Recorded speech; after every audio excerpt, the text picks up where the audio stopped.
नमस्कार, स्वागत है आप हमारे इस विशेष कार्यक्रम में आप सभी का। मैं हूं अश्विनी कुमार मिश्र और मेरे साथ हैं मेरी सहयोगी Munmun Bhattacharya. Good afternoon to Ashwini and to all the viewers. This is Doctor Speak, a live call-in show where you can call us and ask your questions related to COVID-19, and an expert panel of guests who are also doctors will be answering your questions on COVID-19. To contact us, you can either call us on the numbers flashing on your screens, or you can post your questions under the live link of Dr. Speak on DD News' Facebook app. So you can go to DD News' Facebook page, and there you can post your questions under the live link of Dr. Speak. और हमारे साथ तीन खास मेहमान जुड़ेंगे जो कि आपकी सभी शंकाओं का समाधान करेंगे। आपकी जो क्वेरीज हैं, आपके मन में जो विचार हैं, आप जो जानना चाहते हैं अपने स्वास्थ्य संबंधी, कोरोना संबंधी जानकारी, आप हमारे विशेषज्ञों से पूछ सकते हैं। हमारा फोन लाइन खुल चुका है, आप फोन हमें कर सकते हैं। आप हमारे फेसबुक पेज पर हमसे सवाल पूछ सकते हैं। हमारे साथ तीन खास मेहमान जुड़ रहे हैं। हमारे साथ जुड़ रहे हैं doctor NK Arora, chairman technical advisory group on कोविड-19 इम्यूनाइजेशन। हमारे साथ जुड़ रहे हैं doctor professor GC Khilnani, former head department of pulmonary medicine. अब से थोड़ी देर बाद वो जुड़ेंगे डॉक्टर खिल्लानी। और साथ ही साथ हमारे साथ जुड़ रहे हैं doctor Shailesh Jain, director department of lungs transplant surgery, universal hospital Delhi. आप दोनों खास मेहमानों का स्वागत है, डॉक्टर NK अरोरा और doctor Shailesh Jain ji. Doctor NK Arora साहब, अगर देखें तो आज ट्रायल भी बच्चों पे शुरू हुआ एम्स में, और लोगों के मन में बड़ा भय इस बात का था कि जो संभावित लहर की बात की जाती है वो बच्चों के लिए होगी। किस रूप में देखते हैं जिस तरीके से बच्चों पे जो वैक्सीन का ट्रायल एम्स में शुरू हुआ है, और क्या कुछ उम्मीद की जा सकती है कि ये प्रक्रिया कब तक चलते हुए बच्चों के लिए भी वैक्सीन उपलब्ध हो सकेगी? तो धन्यवाद आमंत्रित करने के लिए। आशीष और मुनमुन, यहाँ पर सबसे पहले ये मैं बताना चाहूंगा कि बच्चों में वैक्सीन का ट्रायल शुरू होना हमारे देश के लिए एक बहुत उत्साहजनक सूचना है, समाचार है। और इस जो ट्रायल शुरू किया गया है, इनफैक्ट इसको शुरू हुए करीब 2 से 3 हफ्ते हो चुके हैं, और अभी तक केवल 18 साल से ऊपर के लोगों को ही कोरोना का टीका उपलब्ध था। लेकिन अब कोविड का टीका 2 साल से लेकर 18 साल के बीच में यह अनुसंधान चल रहा है, और एजिस को 3 आयु वर्ग में बांटा गया है, 2 से 6 साल, 6 से 12 और 12 से 18। तो 12 से 18 साल के बच्चों में जो रिक्रूटमेंट जिनकी भर्ती करनी थी ट्रायल में, वो पूरी हो चुकी है। 6 से 12 वालों का आरंभ हुआ है पिछले 24 घंटे में, और उसके बाद जब इन दोनों आयु वर्ग में हो जाएगा तो फिर तीसरे सबसे छोटी उम्र आयु वर्ग जो है 2 साल से 6 साल के बच्चों में भी टीका देना शुरू किया जाएगा। सबसे महत्वपूर्ण इस टीका ट्रायल में यह है कि ये बच्चों में सुरक्षित होना चाहिए, और इसलिए धीरे धीरे उम्र का आयु वर्ग का नीचे की तरफ आया जा रहे हैं। पहले 12 से 18, फिर 6 से 12 और फिर 12 से 2, 6 से 2 के बीच में जी। और अभी तक जो है, एक बार ये जब हो जाता है पूरा ट्रायल, तो हमें उम्मीद है कि सितंबर के अंत तक इस ट्रायल के नतीजे आ जाएंगे, और इस साल की आखिरी तिमाही यानी चौथी तिमाही या अगले साल की पहली तिमाही में हमारे बच्चों को ये टीका उपलब्ध होना शुरू हो सकता है जी। तो ये बहुत ही उत्साहजनक है, क्योंकि बच्चे हमारे लिए हमारी अमूल्य ख्याति हैं। दूसरी चीज ये है कि बच्चों को खुद तो एक तरह से दैवीय कृपा रहती है, बहुत सीरियस बीमारी नहीं होती है उनमें, बहुत ही कम होता है, 2 से 3% तो कुल बीमारी का हिस्सा है वो बच्चों में होता है।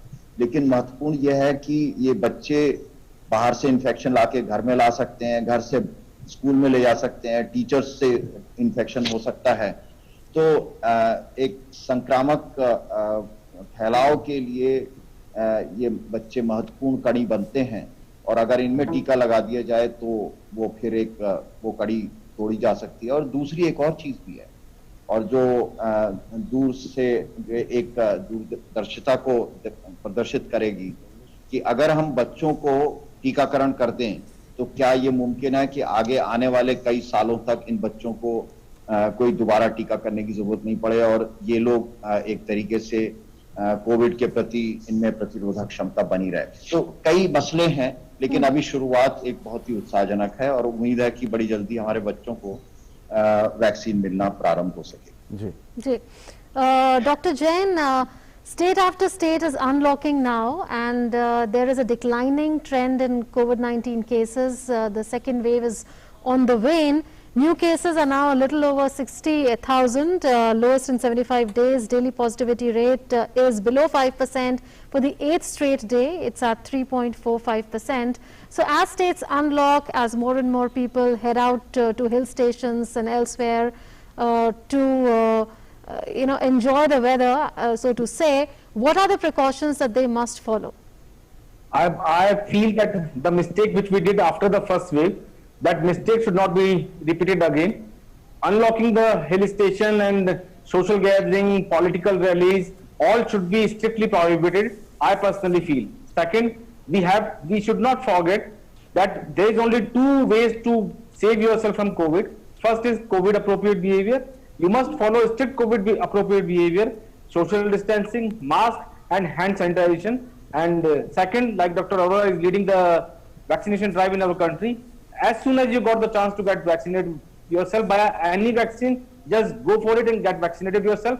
And government should also put, I personally feel government should also put heavy penalty if any of the person violates the rule of COVID appropriate behavior, because that is the only way to save yourself from the COVID.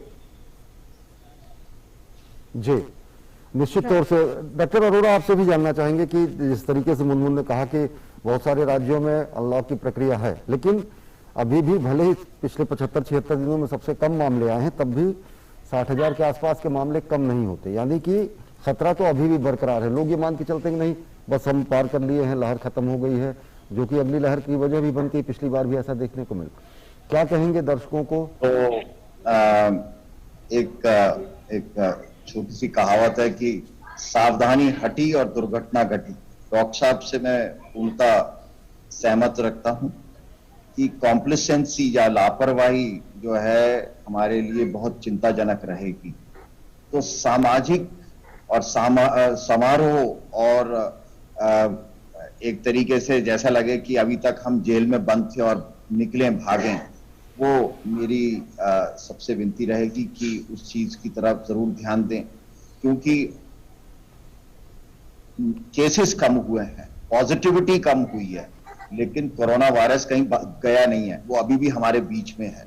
और हमने जरा भी लापरवाही बरती, corona उपयुक्त व्यवहार में अगर कहीं भी ढील दी, और इसका मतलब जब हम सोशल डिस्टेंसेस कहते हैं तो सोशल डिस्टेंसिंग का मतलब सामाजिक समारोह भी सोशल डिस्टेंसिंग में मुश्किल हो जाता है, जाए पॉसिबल नहीं होता है कि उसमें करा जाए।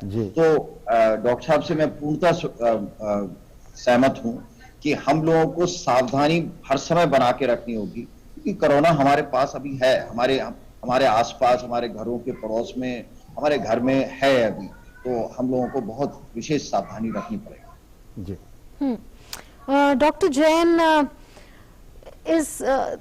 there are a lot of cases that are coming up of black fungus and other post-COVID complications, and then there are also instances of long COVID that are being seen.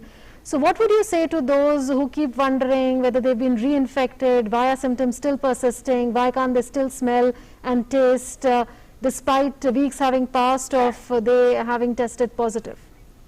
Munmun, there are two concerns for this. One is about your immunity. Second is about your comorbidities. The patient who is having any comorbidity like diabetes, like cancer, like post-cardiac surgery, like any gastrointestinal disease, they have the history of long COVID first. If the COVID is in moderate to severe or severe category, then it is also presenting with a long COVID.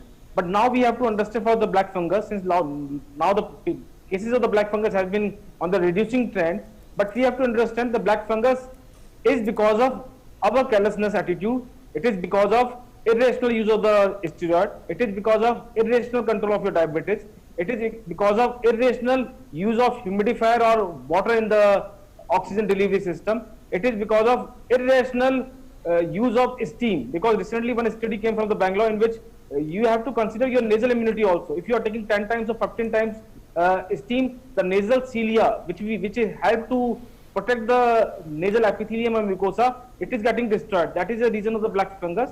So there are definitely cases are coming who are getting reinfected, and they are presenting with three main complaints. One is respiratory, another is cardiac, because the one study is also published in Lancet in which it is saying that after even mild illness of the COVID, there are around 65% possibility of fatigueness, muscle pain or joint pain even after 3 months. And lot of psychiatric disorder patient is also coming who is complaining of insomnia, depression, irritating behavior. That patient is also reporting to us. जी doctor N K Arora साहब, आपसे जानना चाहेंगे black fungus की, जैसे doctor साहब बात कर रहे थे जैन जी, भारत में ये ऐसा क्यों देखने को मिला? बहुत सारी वजह बता रहे हैं, एक्सेसिव यूज ऑफ स्टेरॉइड या फिर डायबिटीज, अनकंट्रोल्ड डायबिटीज और बहुत सारी चीजें, लेकिन विदेशों के कंपैरेटिवली अगर देखें तो भारत में दूसरी लहर में इसके ज्यादा तादाद में होने की वजह क्या मानते हैं? I will request Dr. Professor Khilani is here, and he will answer this question better because I know he has been treating a large number of patients with. जी डॉक्टर खिलानी भी हमसे जुड़ चुके हैं। डॉक्टर खिलानी, आपसे यही सवाल पूछना चाहूंगा कि क्या वजह रही, पहली लहर में ऐसा नहीं दिखा, दूसरी लहर में ब्लैक फंगस के केसेस दिखे, और भारत में कुछ ज्यादा और दूसरी लहर में विदेश के अन्य देशों के मुकाबले यहाँ पर बहुतायत, ऐसा क्यों? देखिए, एक तो हमें समझना है कि ब्लैक फंगस तो ब्लैक नहीं होता, ये म्यूकोरमाइकोसिस होता है। ये वैसे तो रंग से सफेद ही होता है, लेकिन इसको ब्लैक इसलिए कहा गया क्योंकि इस बीमारी में आंख और नाक कई बार काली हो जाती, कई बार काला सिक्रीशन भी आता है, इसको ब्लैक फंगस कहते हैं। लेकिन हम जब से पढ़ते आ रहे हैं, एम्स में मैं भी पढ़ा हूँ, डॉक्टर अरोरा भी पढ़े हैं, हम म्यूकोरमाइकोसिस हमेशा देखते हैं, साल में 4 case 6 case. AIIMS tertiary care centre है, फिर भी इतने ही केसेस आते हैं, लेकिन उसमें सबसे जो कॉमन होता है, जो फैक्टर होता है, वो होता है ग्रॉसली अनकंट्रोल्ड डायबिटीज। बिल्कुल ही डायबिटीज 400-500, इसको कीटो एसिडोसिस कहते हैं, एसिडोसिस हो जाता है, उस वजह से होता है। अब ये जैसे ही ये कोरोना आया, कोरोना में एक इलाज रिकवरी ट्रायल में पता चला कि भाई कॉर्टिकोस्टेरॉइड्स बहुत ही जबरदस्त दवाई है, यही आपको बचा सकता है। अब भारत में क्योंकि दवाइयों की जो दी जाती है वो ओवर द काउंटर भी मिलते हैं, हर तरह के प्रैक्टिशनर्स भी होते हैं, तो सबको लगा कि ये जो स्टेरॉइड तो बहुत अच्छी दवाई है। तो ऐसे हुआ कि पहले दिन से भी देना शुरू कर दिया, जिसको तेज बुखार हुआ उसको भी मिला, और भारत तो डायबिटीज का कैपिटल है। कई लोग हैं जिनको शुगर का पता ही नहीं होता, सालों तक शुगर बढ़ी हुई होती है। तो अनकंट्रोल्ड डायबिटीज जिसको कहते हैं, मेनली स्टेरॉइड्स की वजह से ये जो है ना बहुत हुई, 500-600 शुगर इस तरह से पेशेंट हमारे पास आते हैं। तो एक तो सबसे बड़ा कारण ये है। दूसरा ये है कि कुछ ये सोच भी है कि जो कोविड जो है वो टी सेल इम्यूनिटी को सप्रेस करता है, मतलब कोविड की वजह से जो हमारी जो रोग प्रतिरोधक क्षमता है उस पर बहुत खराब असर पड़ता है। वो भी एक कारण है कि ये ब्लैक फंगस, या सिर्फ ब्लैक फंगस नहीं होता है, एस्परजिलस, कैंडिडा, बहुत सारे फंगल इन्फेक्शन। और ये मानना मैं आपके माध्यम से बताना चाहूंगा कि ये ब्लैक फंगस जो म्यूकोरमाइकोसिस होते हैं, ये यूबिक्विटस होता है, वो सब जगह होता है, हवा में होता है, कचरे में होता है, गंद में होता है। जहां पर इसको ऐसी जगह मिलती है जहां पर कि ये बात करें कोरोना की, कोरोना इन्फेक्शन जो है ना नाक और गले से जाता है। जो इनिशियली जो वायरीमिया होती है, जो वायरस जो होता है, वो जो म्यूकोजा होती है नाक और गले की म्यूकोजा में जाके वो हिट करता है। वो म्यूकोजा इन्फ्लेम होती है और वो ससेप्टेबल हो जाती है, मतलब वो कमजोर पड़ जाती है कि ये जो यूबिक्विटस ऑर्गेनिज्म है म्यूकोर का, वो वहां जाके रेप्लिकेटर होता है, वहां से ये नाक और आंख में जाता है, और 25% लोगों में आंख भी चली जाती है, और एक बार ये ब्रेन में चला जाता है तो इसका इलाज बहुत मुश्किल होता है। जो बात आपने पूछी, 2 कारण तो मैंने आपको बताए, इसके अलावा कुछ और भी कारण है। हाइजीन बहुत बड़ा कारण है, इनप्रॉपर हाइजीन। ये इसका कोई वैज्ञानिक प्रमाण मेरे पास नहीं है, लेकिन मेरे को ये ज्ञान है कि लोग मास्क यूज करते हैं, रात को लाए कहीं पटक दिया, अगले दिन सुबह उसी को लगाया और चल पड़े। तो मास्क की जो हाइजीन है वो नहीं रखी गई। लोगों ने कहा कि अरे इंडस्ट्रियल ऑक्सीजन जो है ना यूज हुई, लेकिन उसका हमारे पास कोई प्रमाण नहीं है। डॉक्टर खिलानी, सबसे 4 चीजें इंपॉर्टेंट है: diabetes, uncontrolled diabetes, immune suppression जैसे ट्रांसप्लांटेशन, हाइजीन और गले का खराब होना। ये 4 कारण है जिस वजह से, और डिनोमिनेटर बहुत बड़ा हो गया। पिछली बार 1 लाख केस रोज थे, अब 4 लाख थे। बहुत बड़ा डिनोमिनेटर हो गया, इस वजह से ये Right. फंगस ज्यादा हुआ। Doctor Khilnani, caller has joined us, Lakshmi Narayan हमारे साथ जुड़ गए राजस्थान से। जी पूछिए अपना सवाल, doctor Jain you can answer that. आज मेरा ख्याल है कि कोविड-19 का इंजेक्शन लगवाने के लिए जब मैं गया तो उस समय में डॉक्टर को अपना मेडिकल शीट दिखाया तो उसने बताया साहब आपके एलर्जी ड्रग है इसलिए आपको इंजेक्शन नहीं लगेगा। तो मैं इसके बारे में आपसे पूछना चाहता हूँ। ये इन्होंने क्या बोला, इनको क्या है, सॉरी वो वर्ड नहीं समझ पाया। डॉक्टर साहब ने क्या बताया, आपको क्या दिक्कत है, किस बिना पे कहा नहीं लगेगा?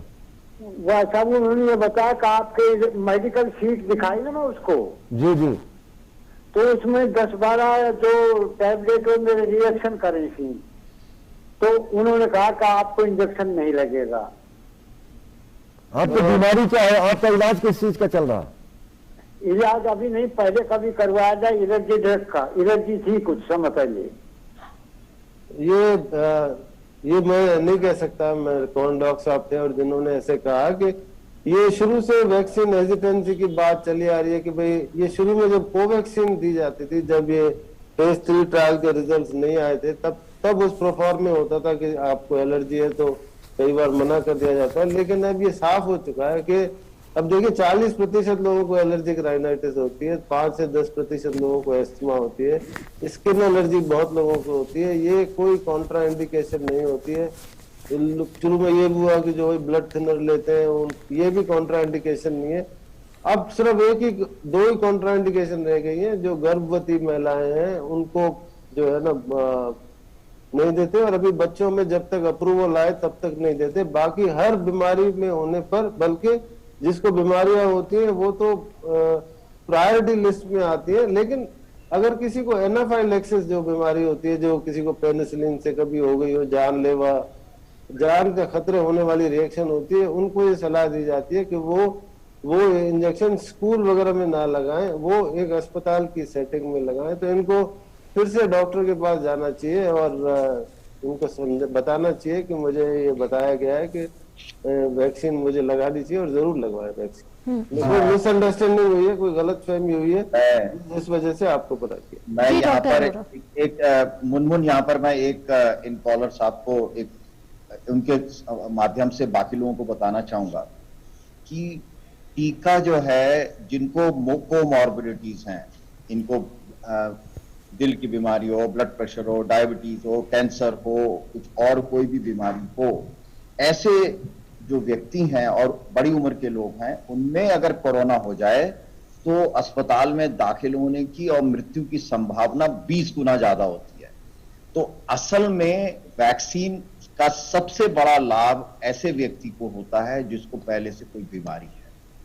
और इसीलिए जैसे डॉक्टर साहब ने बड़े ही इससे बढ़िया मैंने आज जो सीखा डॉक्टर खिलानी से कि भाई 2 ही लोगों को वैक्सीन नहीं मिलती आज, गर्भवती महिलाओं को, क्योंकि अभी उनपे अभी निर्णय बाकी है देश का, और दूसरा बच्चों में अभी जैसे कि बातचीत हुई ट्रायल चल रहा है। बाकी किसी में किसी प्रकार का कोई कॉन्ट्रा इंडिकेशन या मनाही नहीं है कि वैक्सीन।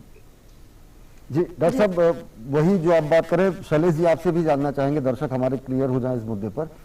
जब कोई बीमारी है या बहुत सारे लोग होते हैं इम्यूनो कॉम्प्रोमाइज्ड होते हैं, दवाई चलती रहती है, उनके और ज्यादा संक्रमित होने का खतरा रहता है, तो ऐसे में सबसे ज्यादा जरूरी है कि वो जरूर से जरूर टीका लें, अगर बुजुर्ग हैं या फिर अन्य कई बीमारियों से ग्रस्त हैं।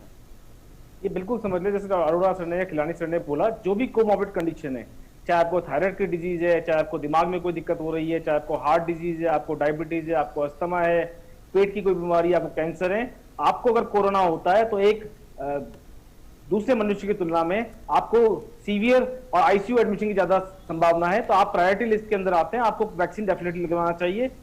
सिर्फ 2 ही कैटेगरी है जिनको वैक्सीन नहीं लगता, पहला प्रेगनेंसी, दूसरा लैक्टेशन। लैक्टेशन के अंदर भी तब अगर माँ बच्चे को दूध पिला रही है, अगर माँ बच्चे को दूध नहीं पिला रही है तो उनको भी आराम से वैक्सीन लग सकता है। और जैसा डॉक्टर अरोड़ा सर ने बोला कि बच्चों के लिए ट्रायल चल रहा है, तो अभी हमारे देश के अंदर बच्चों के लिए वैक्सीन अवेलेबल नहीं है। बस ये 2 ही कैटेगरी जिनको वैक्सीन लगना चाहिए। दूसरा, अगर आपको कोरोना हो गया है तो मैं आपके माध्यम से बताना चाहूंगा कि अगर आपको कोरोना हो गया है तो कोरोना होने के 3 महीने तक आप वैक्सीन न लगवाइए, 3 महीने के बाद वैक्सीन लगाइए। बिकॉज आंकड़े ये बताते हैं कि कोरोना होने के बाद 3 महीने तक आपकी बॉडी के अंदर एंटीबॉडी बनी रहती है, जिससे आप कोरोना के लिए ऑलरेडी इम्यून है। दोबारा कोरोना होने की संभावना आपको कम रहती है।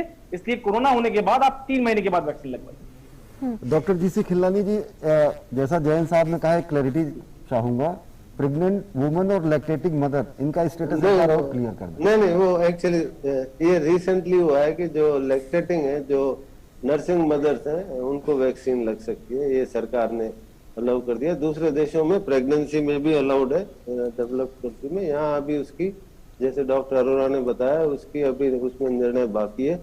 जो बच्चों को दूध पिलाते हैं वो वैक्सीन लगा सकते हैं। So lactating mothers can go ahead with vaccination. Only pregnant mothers cannot get vaccinated against COVID-19. A caller has joined us. Umesh Kumar ji हमारे साथ मध्य प्रदेश से जुड़ गए हैं। जी पूछिए अपना सवाल। नमस्कार सर। जी सर, मैं कोविड पॉजिटिव हुआ था 15 अप्रैल में। हेलो। जी बताएं पूछिए। बताएं। मैं कोविड पॉजिटिव हुआ था 15 अप्रैल में। अब मुझे वैक्सीन कब लगवाना चाहिए सर? जी डॉक्टर अरोरा। उमेश जी, ये बहुत अभी डॉक्टर खिल्लानी ने भी बताया, डॉक्टर जैन ने भी। आप ठीक कब हुए? 15 अप्रैल को जब हुआ तो कब आपको हुआ कि भाई आप ठीक हो गए? हफ्ते भर में, 10 दिन में, कितने दिन में ठीक हो गए? 10 दिन में। 10 दिन में। तो अप्रैल के आखिरी हफ्ते में आप ठीक हो गए थे। तो अब आप जो टीका है अगस्त के आखिरी हफ्ते में अपना टीका लगवाएंगे। और जैसे कि बताया जैन साहब ने कि जब भी कोरोना हो जाता है, चाहे टीका लगाने से पहले या पहला टीका लग गया उसके बाद कोरोना हो गया, तो हमारे शरीर में प्रतिरोधक क्षमता बनी रहती है और उसके बाद जो टीका लगता है उसका प्रभाव और भी बेहतर हो जाता है। वो एक बूस्टर की तरह काम करता है। तो जब आप अगस्त के आखिरी हफ्ते में लगवाएंगे टीका, तो अप्रैल, मई, जून, जुलाई, सॉरी मैं गलती बोल रहा था, जुलाई के आखिरी हफ्ते में आप लगवाएंगे, अगस्त में नहीं, मेरे से गलती हो गई थी। 3 महीने बाद जो है जब टीका लगाएंगे तो वो एक बूस्टर का काम करेगा, यानी आपके अंदर प्रतिरोधक क्षमता जो पैदा होगी, एक जिसको कोरोना नहीं है उसके मुकाबले कई गुना ज्यादा रहेगी। वो जुलाई के अंतिम सप्ताह में ये टीका लगवा लीजिएगा। डॉक्टर अरोरा, एक चीज और जानना चाहेंगे, जैसा आपने कहा कि कोविड पॉजिटिव होने के बाद एंटीबॉडी बनी रहती है, बूस्टर डोज जैसा काम ऐसा माना जा सकता है। कुछ ऐसी स्टडीज भी हैं वो कर रही कि एक डोज ही पर्याप्त है। इस पे दर्शकों को जानना चाहेंगे, क्योंकि बहुत सारे दर्शक की मांग चलते हैं कि नहीं अब कोविड हो गया तो हमको लगवाना ही नहीं है। लगवाना तो जरूरी है 3 महीने बाद, लेकिन क्या ये 1 डोज 2 डोज, इस पर जरा क्लैरिटी करें। हाँ, मैं जरूर इस पे कुछ चीजों को क्लैरिफिकेशन देना चाहूंगा कि इस समय हमारी 2 वैक्सीन हैं। कल एक वैक्सीन और आ जाएगी, मतलब स्पुतनिक भी प्रारंभ हो गई है।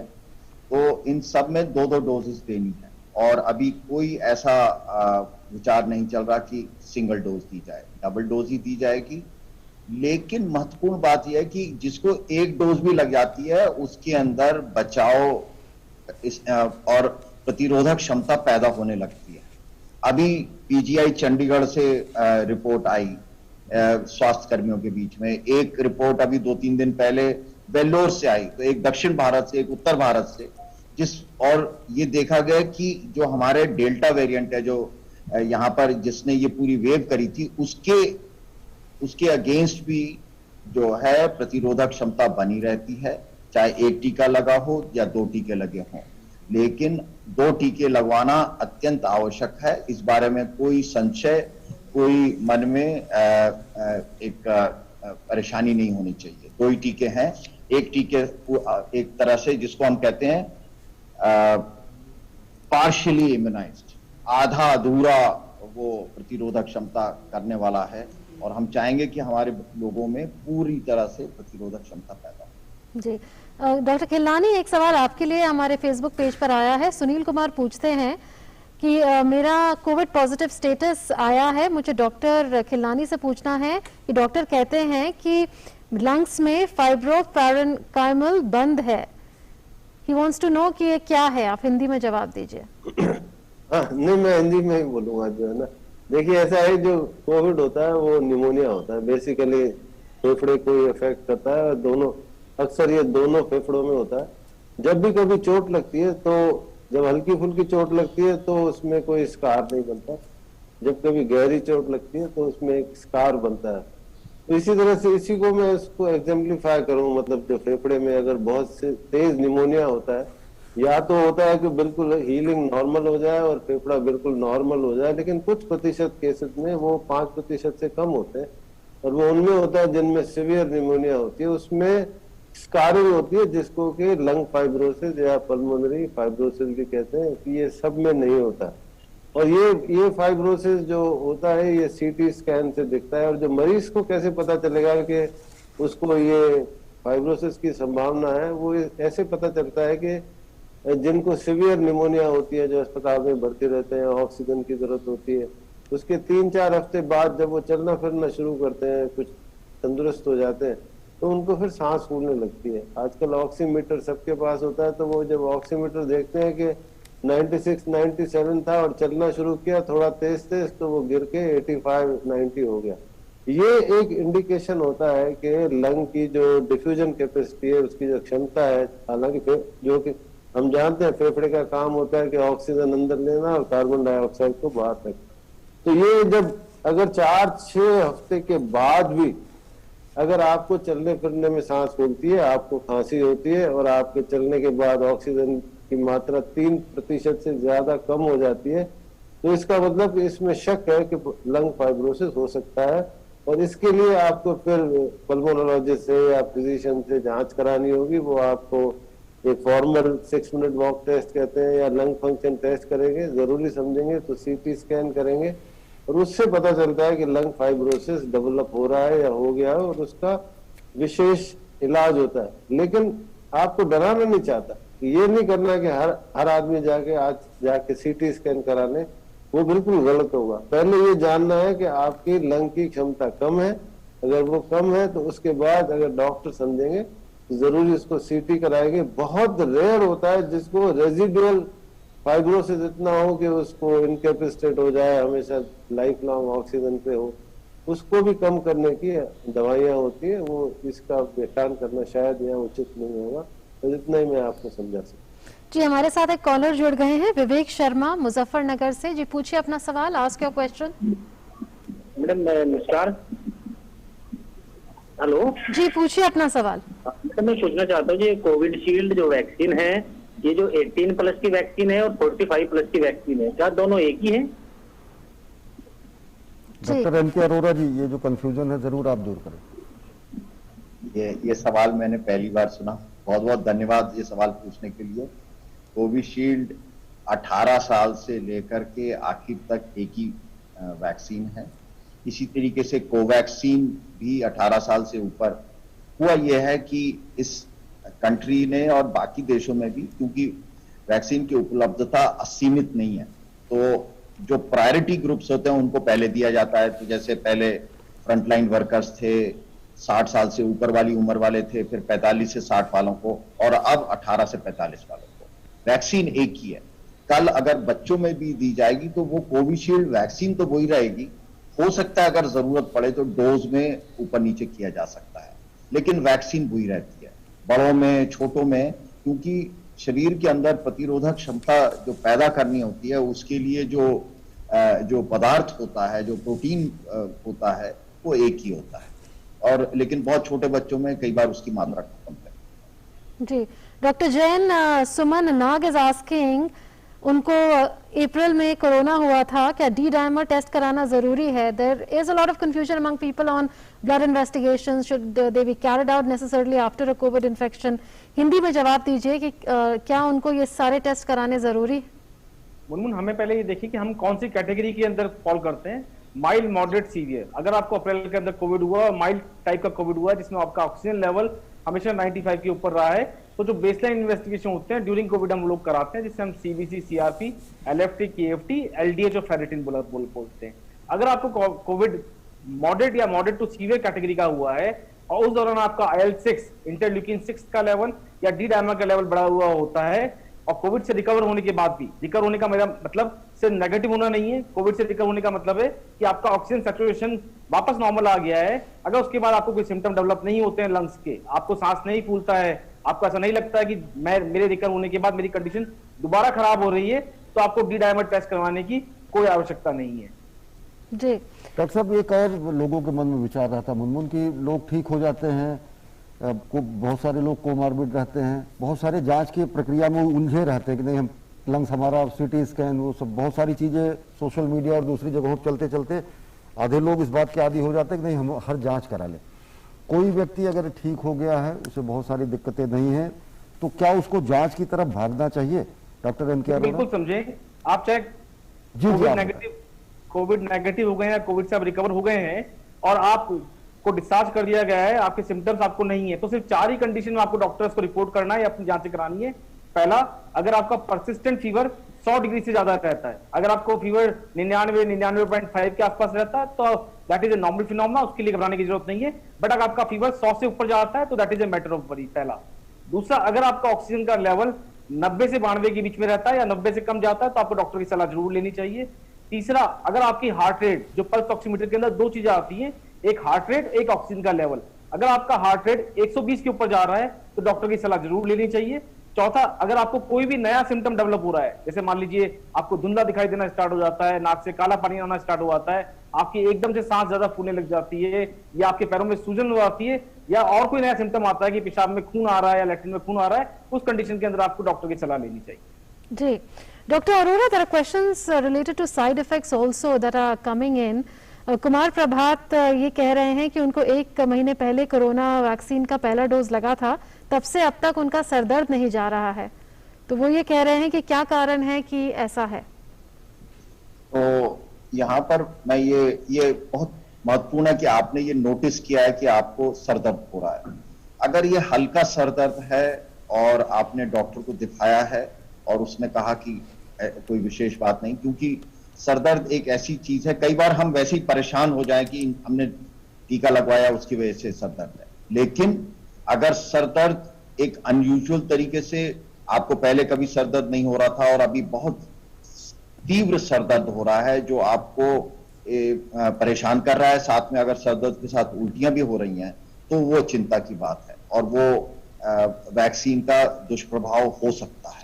इसी तरीके से यहाँ पर 2 चीजें और कहना चाहूंगा कि अगर आपके पेट में बहुत तेज दर्द होने लगता है और साथ में अगर उल्टियां भी आ रही हैं या सांस लेने में तकलीफ होती है, ये यूजुअली वैक्सीन देने के पहले 3 हफ्ते में होता है। अगर पहले 3 हफ्ते में 3 चीजें मैंने बोली, अगर सर दर्द एक अनयूजुअल सर दर्द है, बहुत तेज सर दर्द हो रहा है और उल्टियां आ रही हैं या नहीं आ रही हैं, पेट दर्द बहुत सीवियर हो रहा है, और तीसरा सांस लेने में तकलीफ हो रही है, तो अपने डॉक्टर से तुरंत संपर्क करना है, खासतौर पे अगर आपने कोविशील्ड वैक्सीन ली हुई है, क्योंकि कुछ लोगों में थक्का बनने की और ब्लीडिंग बनने की संभावना होती है। बहुत ही रेयर है हमारे देश में, मतलब 1 करोड़ में से 6 लोगों को इस तरह की संभावना है, तो ऐसा परेशान होने की जरूरत नहीं है। लेकिन अगर हल्का सर दर्द हो रहा है तो भी डॉक्टर को दिखाने में कोई नुकसान नहीं है, दिखा लीजिए, लेकिन हमें लगता है कि उसका टीकाकरण से कोई संबंध नहीं लगता। Dr. Arora, one last question to you. Vishal Mehta is asking, for how many days will we be protected after 2 doses of Covaxin or Covishield? Do we know so far? So modeling exercises have been done. So अभी तक जो भी मालूम है, क्योंकि बीमारी बहुत पुरानी नहीं है, उसके बाद वैक्सीन को कुल मिला के 6 महीने हुए हैं पूरी दुनिया में, तो ऐसा लगता है कि 6 महीने से 12 महीने तक तो कम से कम एक वैक्सीन चलेगी। लेकिन अभी कुछ नए जो वैज्ञानिक साक्ष्य आ रहे हैं, उससे लगता है कि अगर मेमोरी सेल मेरे स्टिमुलेट हो रहे हैं तो ये प्रतिरोधक क्षमता या इम्यूनिटी काफी लंबी बनी रह सकती है। लेकिन इसके लिए हमें भी इंतजार करना है, बहुत दूर की ना सोच करके मैं ये सोच लूं कि टीका लगवा लूं, क्योंकि टीका लगने के बाद या अगर कोरोना किसी को हो जाता है, दोनों स्थिति में दोबारा अगर कोरोना कहीं दुर्भाग्य से हो तो उसकी कभी भी गंभीरता होने की संभावना लगभग नहीं के बराबर होती है। और वास्तव में इस समय जितने भी टीके लगाए जा रहे हैं उनका मुख्य उद्देश्य है आपको अस्पताल में दाखिल ना होना पड़े, आपकी मृत्यु ना हो और गंभीर रूप ना ले सके।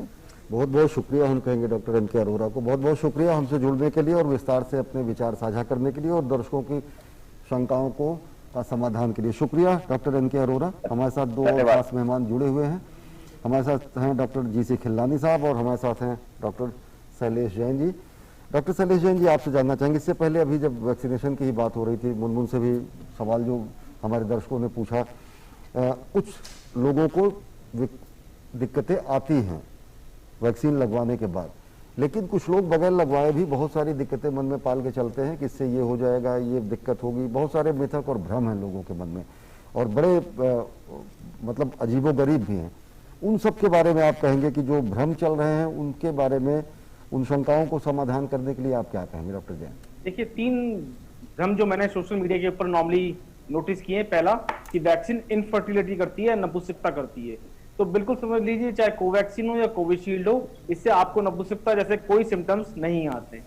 दूसरा ये आया कि कोई किसी भी दवाई की हम ड्यूरेबिलिटी बनाने के लिए, कि मतलब ये दवाई 1 साल तक चले या 6 महीने तक चले, कि उसके अंदर काऊ के या सुअर का जिलेटिन यूज किया गया है।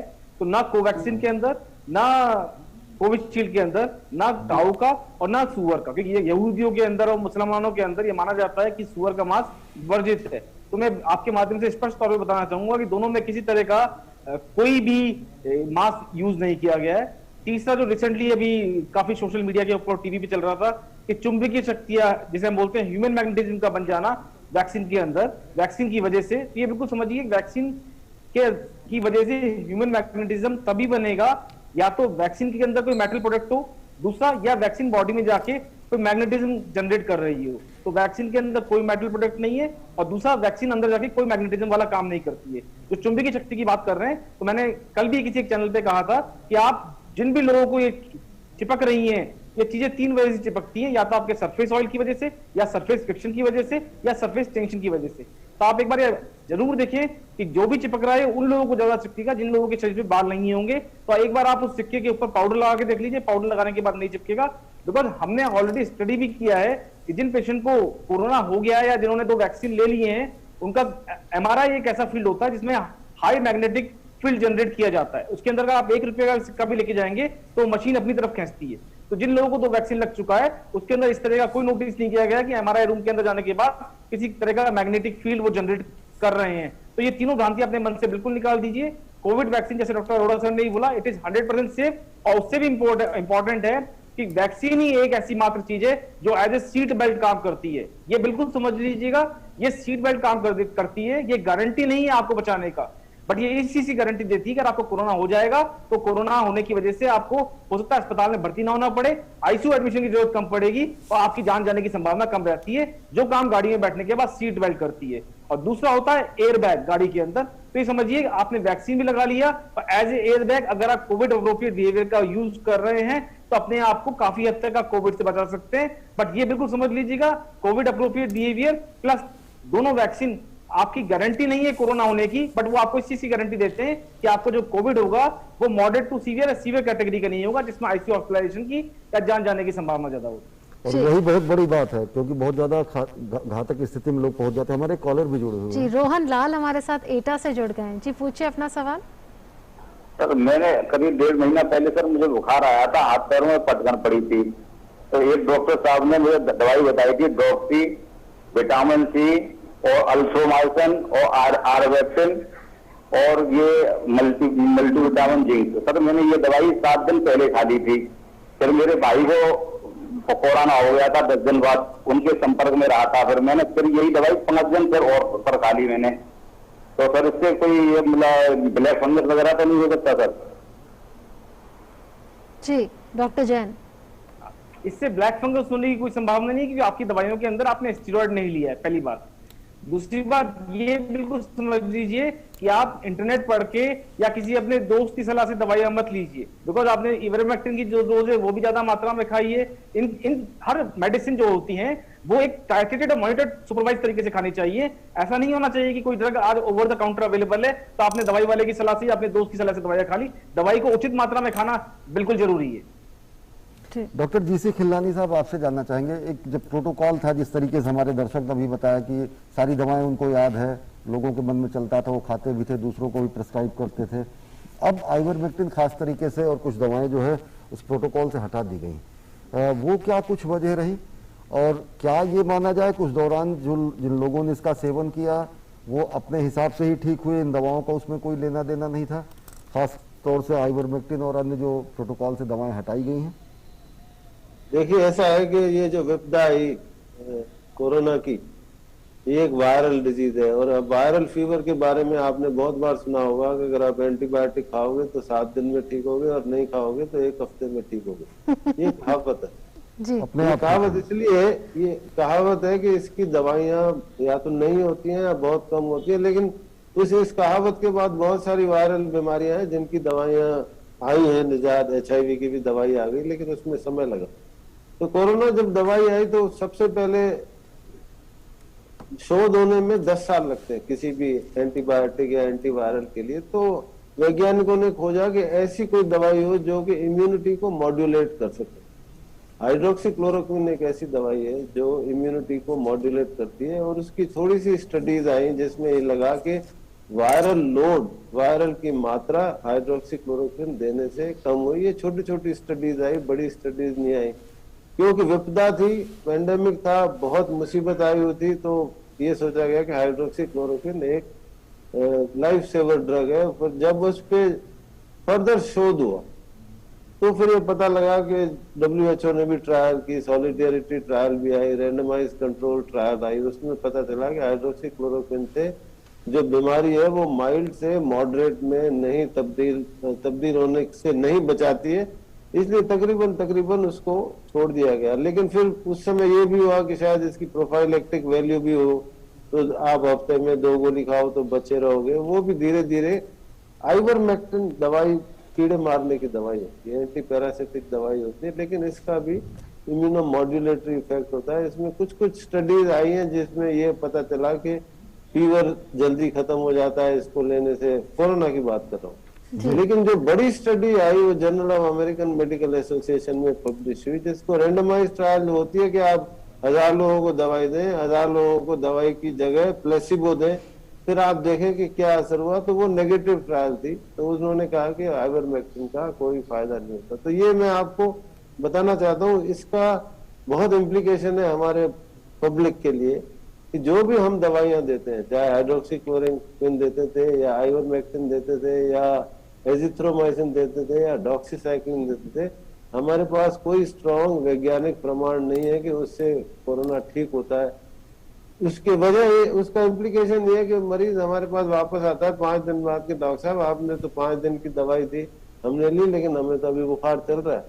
ये दवाइयां सिर्फ इसलिए शक की बुनियाद पर दी जाती है कि आपकी जो माइल्ड बीमारी है वो मॉडरेट या सीवियर बीमारी में तब्दील नहीं हो। इसका प्रमाण हमारे पास बहुत कम है। उस वजह से जैसे जैसे वैज्ञानिक प्रमाण आते हैं वैसे वैसे हम गाइडलाइंस चेंज होती रहती हैं। आइवरमेक्टिन आती है, फिर वो कहते हैं अगर नहीं है, अगर आप, अब आज की तारीख में हमारे पास ये है कि जब किसी को कोरोना हो जाए, एक तो हमारे पास डायग्नोसिस की बहुत अच्छी फैसिलिटीज मौजूद है।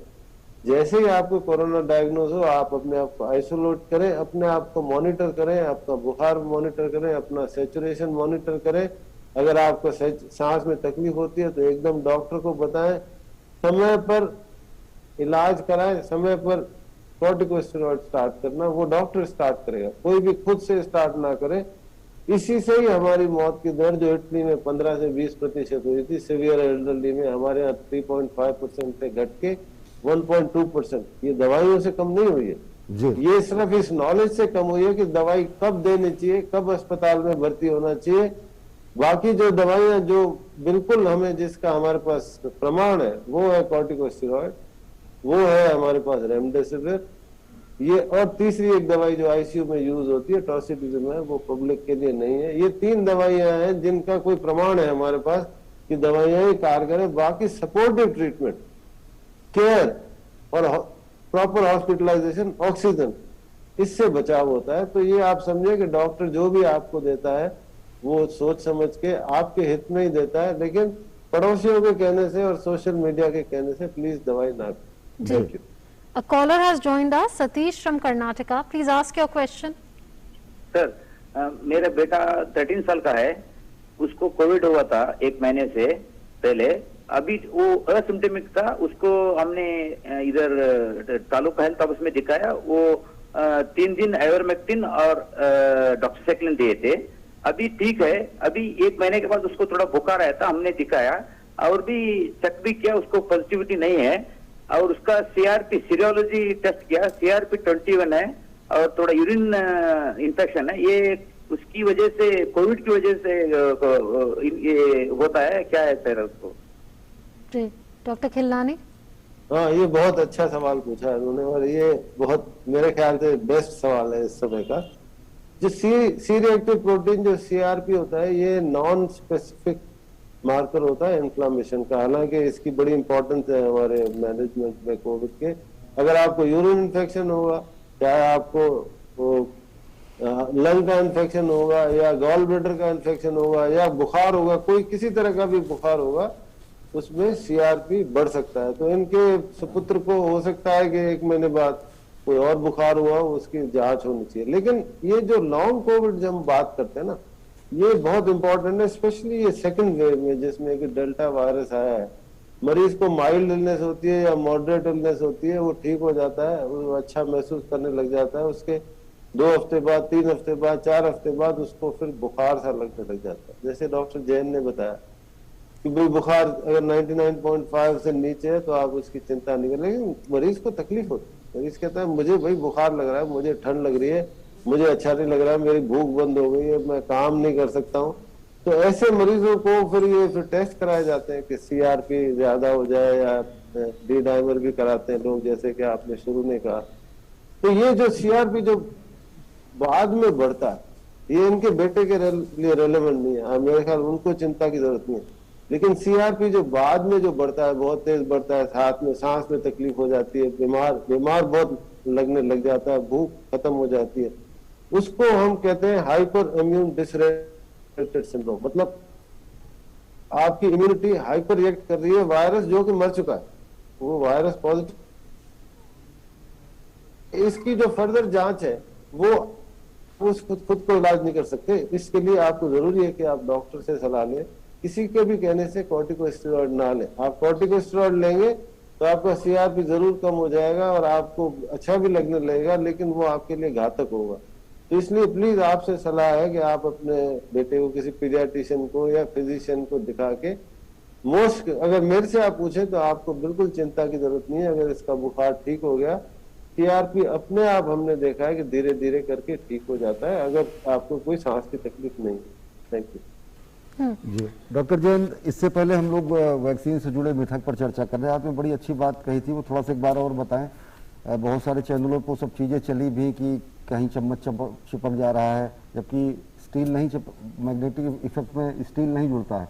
वो जो आप कारण बता रहे थे, जरा हमारे दर्शकों को थोड़ा सा विस्तार में बताएं कि वो सब क्यों हो रहा है और वो पूरी तरीके से वैक्सीनेशन से उसका कोई लेना देना नहीं। जैसे नासिक के एक पर्सन ने सबसे पहले रिपोर्ट किया कि मैं 2 महीने कोविशील्ड का लगवा लिया है, अब मेरे शरीर के ऊपर चुंबकीय शक्ति आ गई है जिसकी वजह से चम्मच, चाबी, कैंची चिपक रही है। तो ये समझने की कोशिश कीजिएगा, किसी भी वैक्सीन या दवाई की वजह से 2 ही वजह से चुंबकीय शक्ति आ सकती है। पहली चुंबकीय शक्ति, अगर दवाई के अंदर कोई मेटेलिक ऑब्जेक्ट है। दूसरा, अगर दवाई आपके शरीर में जाके कोई मेटेलिक इफेक्ट जनरेट करती है। तो ये बिल्कुल समझ लीजिए, दोनों वैक्सीन के अंदर, ना कोविशील्ड में और ना कोवैक्सीन के अंदर, कोई भी मेटल कंटेनिंग ऑब्जेक्ट है जिसके ऊपर ये बनी हुई है। दूसरा, अंदर बॉडी में जाने के बाद ये कोई मैग्नेटिक इफेक्ट को जनरेट नहीं करती है। जो अभी तक हमें लगता है उसकी 3 वजह हैं। पहला, सरफेस टेंशन, सरफेस फ्रिक्शन और तीसरा, सरफेस ऑयल। तो ये बिल्कुल समझिए, ये आप जितने भी विजुअल देखेंगे उसमें ये देखेंगे कि उन लोगों में ज्यादा है जिनके शरीर के ऊपर बाल नहीं है। बाल नहीं होने की वजह से सरफेस ऑयल वहीं पर रहता है, बाल नॉर्मली इसको सूखने की कोशिश करते हैं, तो उन लोगों में ये चीजें ज्यादा चिपकती हैं। आप दूसरा टेस्ट जरूर कीजिएगा। पहला, इनमें लोहा ही नहीं, आप लकड़ी लेके जाएंगे, पोर्सलिन लेके जाएंगे, ग्लास लेके जाएंगे, वो भी इनके शरीर पे चिपकेगा। इसका बेस्ट तरीका है कि आप उसके ऊपर पाउडर लगा लीजिए। पाउडर लगाने के बाद शरीर पे चिपकाने की कोशिश करिएगा, ये बिल्कुल नहीं चिपकेगा। तो ये बिल्कुल मन से निकाल दीजिए कि दोनों में से कोई भी वैक्सीन कोई मैग्नेटिक इफेक्ट जनरेट करती है। पहला, अब तक स्टडीज के अंदर ऑल ओवर द वर्ल्ड जितने भी स्टडीज हुए हैं, ह्यूमन मैग्नेटिज्म नाम की कोई चीज नहीं है। हालांकि एक आध एक्सेप्शन केसेस जरूर हुआ है। जैसे एक जॉर्जिया का व्यक्ति था जो 10 साल पहले, जिसका गिनीज बुक के अंदर भी नाम आया कि वो अपने शरीर के ऊपर मैक्सिमम स्पून वो चिपका पाया बायोमैग्नेटिज्म की वजह से। बट ऐसा वैक्सीन की वजह से कोई मैग्नेटिक फील्ड जनरेट नहीं होता है। ये एक मिथ्या है, निराधार है। इसके ऊपर बिल्कुल भी किसी को ध्यान नहीं देना चाहिए।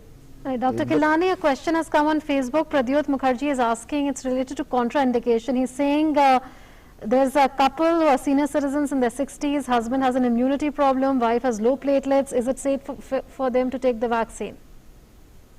इस पे तो I have already diverged on that, but I'll again say that there are no contraindication to vaccination except pregnancy and the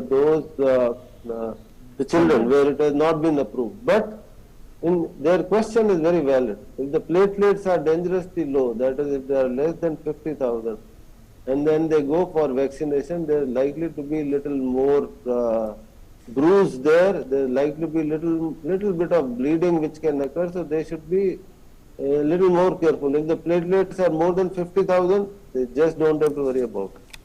If they are less than 50,000 per cubic millimeter, then they can be more careful. First they build up their platelets and then go for vaccination.